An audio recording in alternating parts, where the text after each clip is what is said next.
my friends, how you all doing? Welcome back to the channel and welcome to a fresh episode of FM22 and the Hall of Famer. Last episode is linked above, my friends, and as the title will suggest, it's the last time we ever managed Grasser. It might be sad for some, but you kind of confirmed what I'm doing today in the comment section from last episode. Kind of the worst kept secret, as I did kind of tease this the last two episodes. And with that said, let's jump into this one.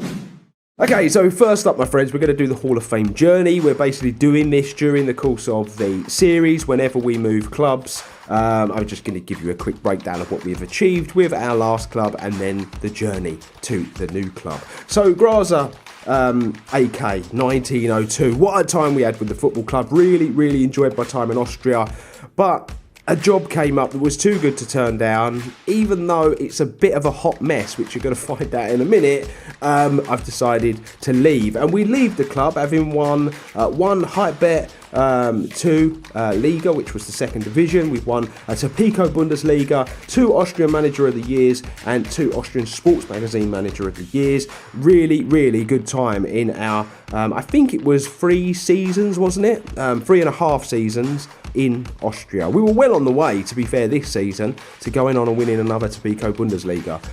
But I've decided that maybe the grass is greener on the other side, but we're going to find out how green the grass is. Now, we are making the journey back home, as you're going to see, and the club we're managing is my club, my boyhood club, the club I support and love.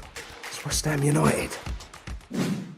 And so here it is, ladies and gentlemen, West Ham United of the Premier League. Now, I kind of said the last 2 episodes, didn't I? The job became available. It's kind of dream job scenario for me. I was teasing, am I going to go, am I not? I kind of left it with you guys in the comment section, and to be fair, like 4 or 5 people got back to me, and the majority of you were very positive, like go to West Ham. One person in particular was like, go to West Ham, you know, at the end of the day, it's in a bigger league, it's a bigger team, you've got to take that step up, and then if a bigger job than that comes up, then it might be a dream job, but you leave that, you go take the bigger job at a later date, like a Real Madrid, a PSG, a Bayern Munich, so on and so on, which is a really fair comment. Someone said dream job scenario, you go there, could potentially finish the series there, it would be amazing. And then someone said, you've got a good thing going at Grasser. Do you really want to put that to one side and go and manage in the hardest league in the world? Which is a really fair comment, because it's the best league in the world, especially as far as this Hall of Fame journey is concerned. But it is the hardest league. And okay, there are 2 domestic cups to be won, there is a Premier League to be won, and there's multiple European competitions to obviously qualify for through the league and through the cup. So there's lots of opportunity there on offer, but you've got to be successful. And I'm going to throw it out there right now, it's going to be very difficult to be successful, especially in this first 6 months and potentially next season as well, because West Ham are a bit of a hot mess. They've given me a nice little chunk of change to go and spend in January, which isn't too far away. We take charge of the club on the 17th of December, but we're about to play our first game, which is why it says the 18th, and we are currently 16th in the league. Now, I'm not going to do what I usually do with each of the teams and bombard you with a load of history where West Ham are concerned. I'm sure there's no need. For the majority of people that are into football, soccer, whatever you call it, you probably know a little bit about West Ham.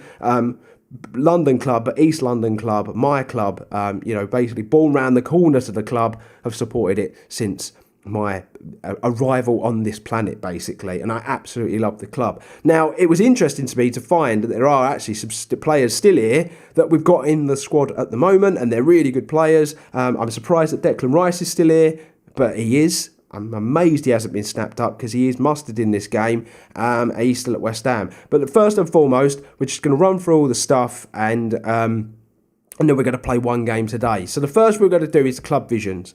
So basically, they want me to play attacking football, develop the youth players. No surprise there. Work within the budget. There's a load of contract stuff for players over 30 years of age. As you all know, I don't really sign players of that ilk. They want us to avoid relegation this season, quarterfinals of the FA Cup, and they're not judging on the EFL Cup because we've already been knocked out, basically.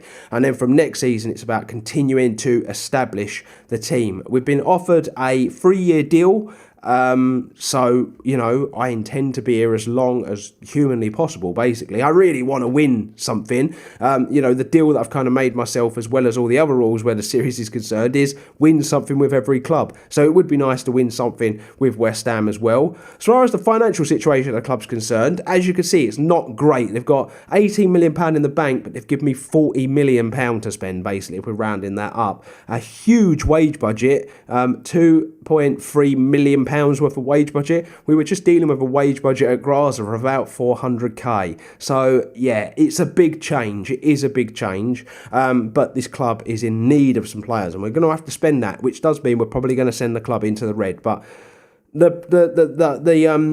the bonuses for staying in the league, the bonuses for being in the Premier League are massive, all the prize money and whatnot. So we'll make it back basically at the end of the season, as long as I can keep the club up. But, there's no guarantees in that, basically, at the moment. So, a quick look at the squad before I show you the league table and whatnot. And this is kind of what we're dealing with at the moment, and it's not amazing. As you can see, I've already got a bunch of bids in for players.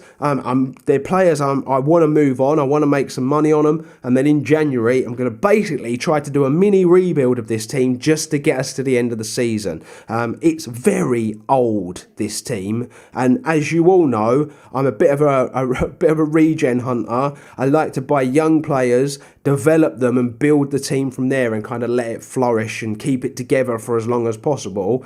And maybe this team's been together a little bit too long, but as you're going to see, there are a bunch of players over 30 years of age. Which isn't always a bad thing. Some of them are good, like Souček, for instance, is good. Kurt Zuma is good. But Belotti is pretty good, even though he's like 33 years of age. So there are some of them that are good, but it's just not what I like from a football team. So yeah, we're going to be moving on Rami. We're going to try and move on Lewis Cook. Oxlade-Chamberlain's requested to leave, but at 34, I think it's going to be difficult to get him out of the club because he's on about 50 grand a week. We've got Neymar, who I'm going to move on. He's 35, he's on 65 grand, and he doesn't play, so I'm going to try and move him on. I'm going to try and move Bustos on. He's 29, but he wants to leave the football club. We've also got Vlasic, who wants to leave, and Thomas Souček wants to leave, but Souček's happier than Vlasic. He would actually stay, Souček, but Vlasic wants to leave as well, so might cash in on him because might be able to get good money for Vlasic, and I'm not sure he's really what I want. We don't have a striker to kind of fit the system that I want to play. We need a fast striker. I might go back for someone.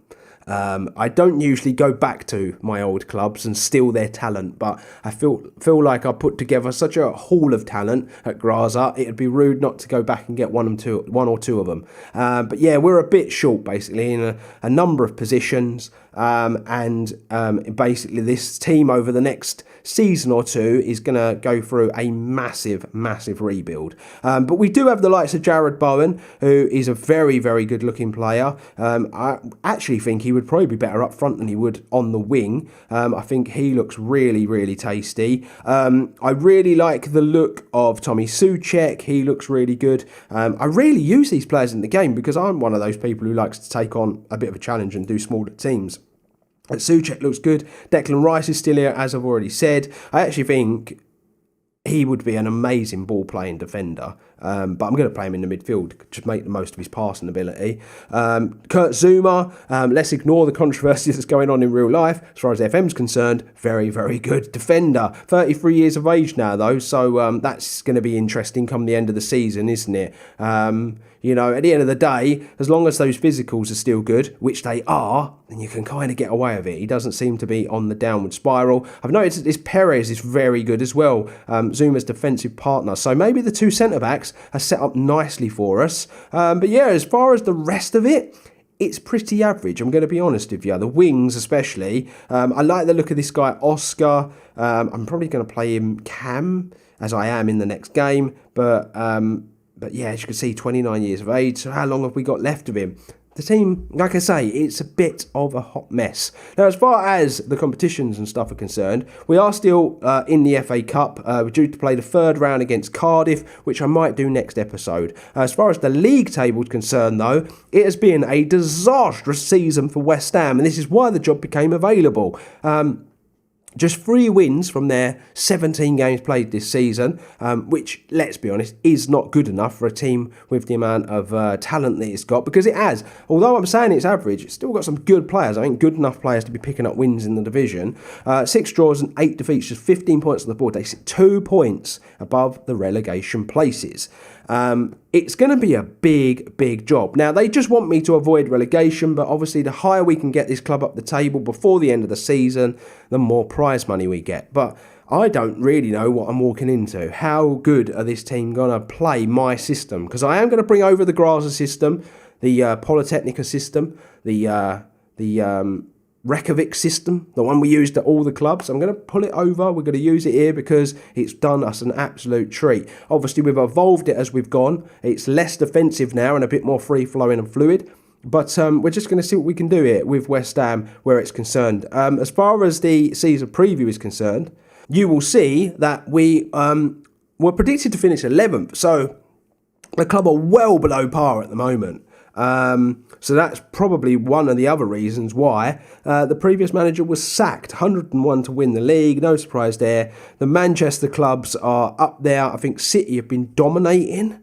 If I did see that, yeah, look, City have dominated the league. They've won it every season since this FM World FM World's inception, basically. They have dominated the Premier League. They probably have a ridiculously good team as a result because of the prize money and whatnot. And they're pretty well off anyway. So, yeah, it's going to be interesting, isn't it, to see. But yeah, Manchester City, just to have a quick look, what we're looking at. Mbappe, they got Isaac, Diogo Jota, Phil Foden, Sterling, De Bruyne, Valverde.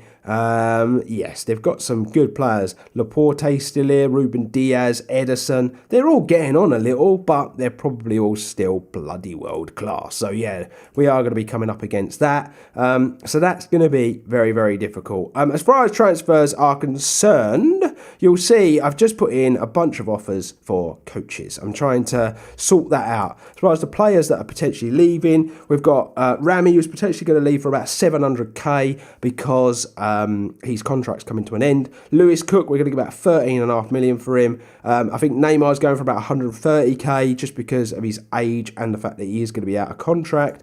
And then we've got Nahul Bustos, who's going to go for 14.5 million. So nice chunk of change there to add to the money we've already got, as we do get 90% of the transfer revenue. So that's basically, it's just about building funds so we can go out there, buy some better players and try to turn this ship around, basically. Try to stop it from sinking here at West Ham. As far as my contract is concerned, you will see we're on 35 grand a week now. Big change from what we were on at Graza. We're back in England, and I'm really, really looking forward to the journey now.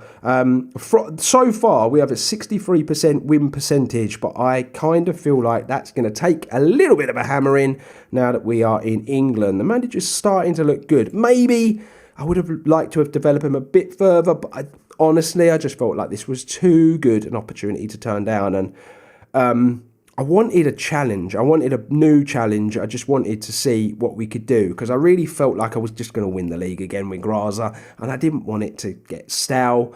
So let's just see what happens. Let's play this first game, shall we? It's Burnley, I believe. Burnley at home. I like the fact we're at home, though, for our first game in charge of West Ham. So, this is the team we're going to go with. We actually have T-Rex Arms himself, Jordan Pickford in goal. I'm hoping someone's going to be interested in him in January, because he's not good on FM, if we're being very honest. So yeah, I'd like to sell him if I can, but we're going to go with Pickford in goal, Rossas at right back, Malachi at left back, Perez and Zuma to partnership in the centre back positions. Souček and Rice are going to play in the midfield. Bowen's going to go left, Pavon right, Oscar through the middle, and Belotti is going to play up top. So here we go, my friends. It's West Ham against Burnley at the London Stadium. An absolutely massive job at hand for us to try and drag West Ham from the pits of the Premier League, basically.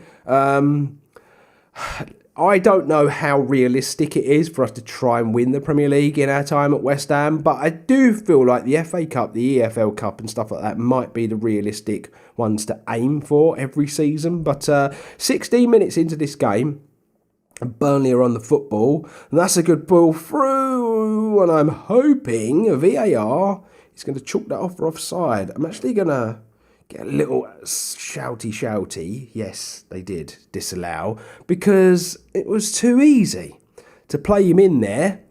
And I've got to learn who's good and who's not at the end of the day. Some of the names are obviously familiar to me, but I don't know how good they're going to be for us.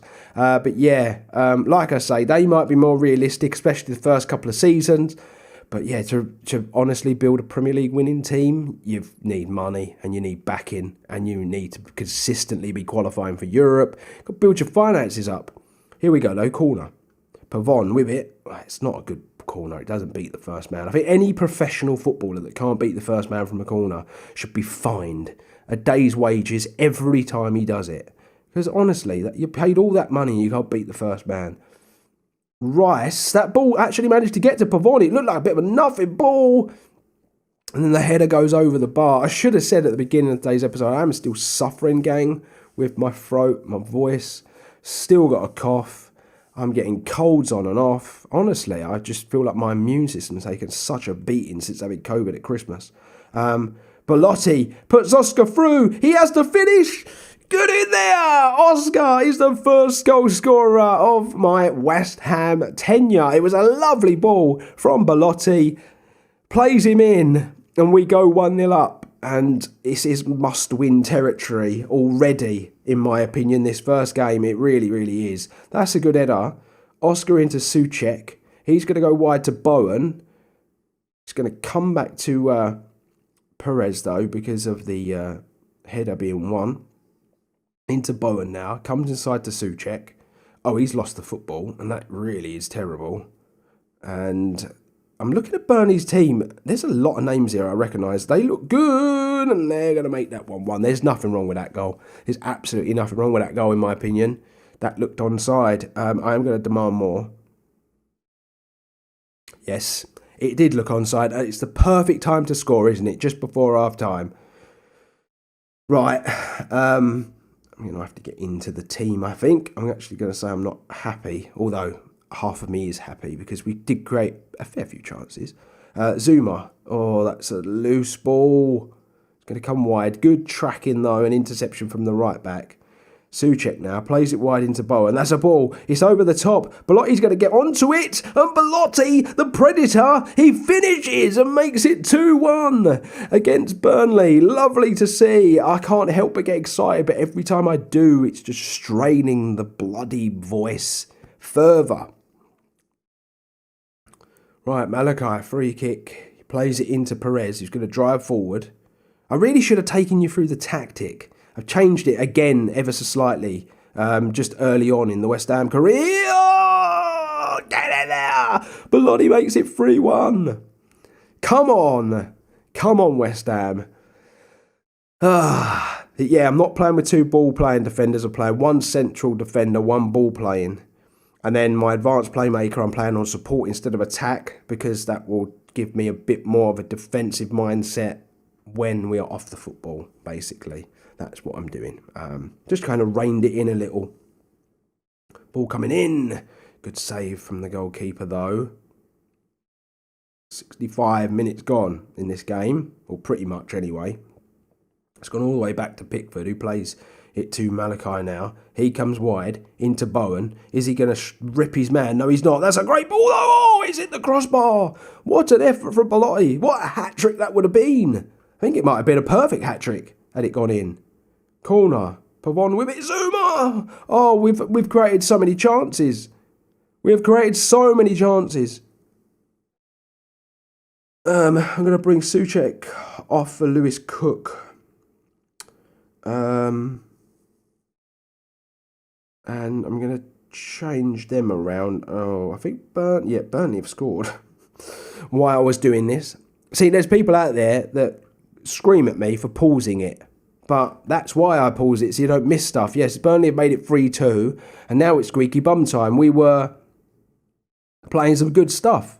And now it's, oh, God, they're in again. They're in again. Oh. Don't throw this away, West Ham. Whatever you do. Yeah, let's just get on all this stuff. There's a wing in there as well to do.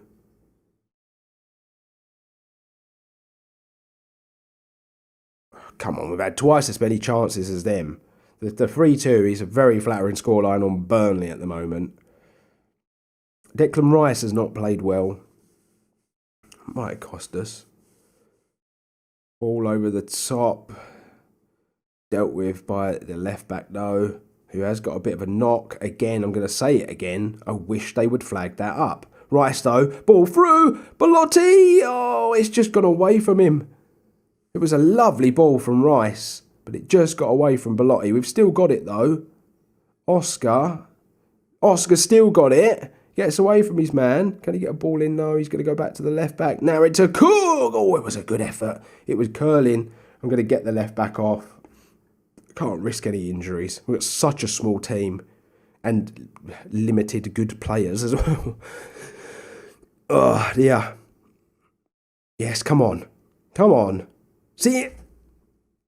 No, that's what we needed. Well, it's good, okay? We conceded 2 goals, but it's good. We got a win, and it kind of stopped the horrible run that this club was on. Look at the state of the form. And yeah, it's just good, isn't it, to get the points. Nice to see Belotti on the score sheet. But yeah, we were kind of flying there for a moment, and then Greenwood scored while I wasn't paying any attention, and I was a little worried that we were going to throw it away. Now, the next 3 games, I'm probably going to play off cam, and I'm really worried about them. City, Tottenham, Newcastle, all of those 3 teams are going very well in the league. They're all away from home, and when you're in charge of a team that's getting used to a new system and just getting used to the way you do things, it usually spells disaster. So I'm a little bit worried about those 3 games. But we are going to come back for a double header of Cardiff in the Cup and Everton at home, and I think there'll be a good couple of games. Nice to play in the FA Cup, and then Everton are a team I feel like we should be trying to beat in the league. We actually have, after this little block of games here, a really nice run of games where I feel like we could potentially pick up points. Everton are 14th, Brighton 20th, Wolves are 8th, Brentford are 12th, Leicester 10th, West Brom 15th and Blackburn are 19th. So really got to concentrate on winning as many of those as possible, because we got a terrible run after that of United, Arsenal, Liverpool, Chelsea. Ouch, that's going to hurt. And then we got a nice little run to the end of the season, Manchester City. So, yeah, it really, going to be honest with you, depends what we do in January. I'm going to apologise for the constant itching and the throat being sore. I'm still so ill, gang. I had COVID at Christmas, and I have just since then constantly every week been getting ill. It's driving me mad. But yeah, as a result of that win though, we are still 16th, but we've created a little bit of daylight between us and the teams in the relegation positions. And we pulled Burnley in as well, because they are above us, but it's only 2 points now. So we've reeled them in. But over the next bunch of games, it's about just damage limitations. I'll see you next episode for the FA Cup though, and another big one in the league. And so there you have it, my friends. We are done and dusted for another episode of FM22, the Hall of Famer. Let me know what you've made of today's episode. Do you think I've made the right choice in going to West Ham? You know, a lot of you were pushing me to do this, pushing me towards this job. It'd be interesting to hear from you guys and what you think now that you've seen the team, and now you've seen the job, its finances, all that sort of stuff, and the job at hand as well. But me personally, I don't think I was ever going to turn it down. It's West Ham at the end of the day. But my friends, if you're new around here, consider hitting that subscribe button and supporting the channel. It might even make me better if you subscribe, you know, just a bit of a pick-me-up, because I am so ill. Drop a like on the video if you've enjoyed it as well, my friends. But until the next one, I salute you all. Stay safe, stay humble, and I will see you real soon.